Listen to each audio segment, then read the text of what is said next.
தூத்துக்குடி, நெல்லை மாவட்டத்தில் தாமிரபரணி ஆற்றுப்படுகை பகுதிகளில் பெய்து வரும் மழை காரணமாக சுமார் 60,000 கன அடி தண்ணீர் தாமிரபரணி ஆற்றில் செல்வதால் சிறுவைகுண்டம் அணைக்கட்டு பகுதியில் இருந்து தாமிரபரணி ஆற்றில் சுமார் 10,000 கன அடி நீர் திறந்து விடப்பட்டு வீணாக கடலுக்கு செல்கின்றது. தூத்துக்குடி, நெல்லை, தென்காசி ஆகிய மாவட்டங்களுக்கு ரெட் அலர்ட் விடுக்கப்பட்டு கடந்த 2 நாட்களாக 3 மாவட்டங்களிலும் தாமிரபரணி நதிக்கோர பகுதிகளில் பலத்த மழை பெய்து வருகின்றது.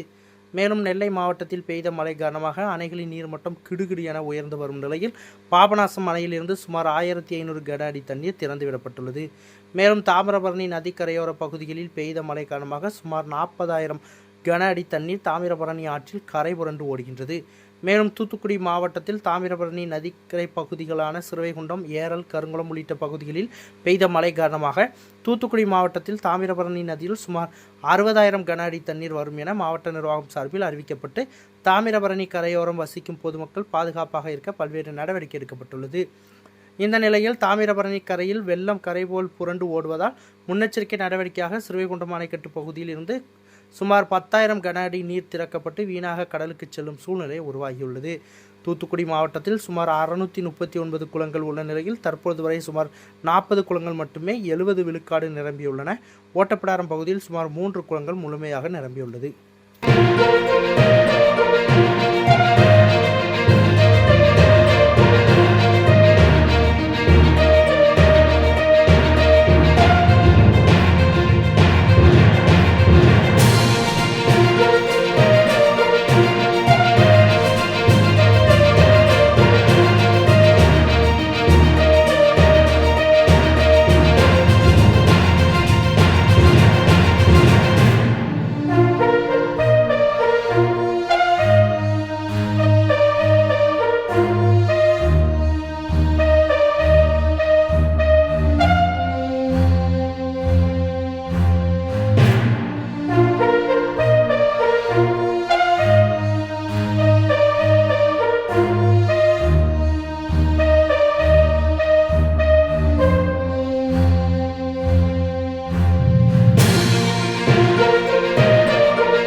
செய்திகளை உடனுக்குடன் தெரிந்து கொள்ள உங்கள் கரம் டிவியை சப்ஸ்கிரைப் செய்யுங்கள்.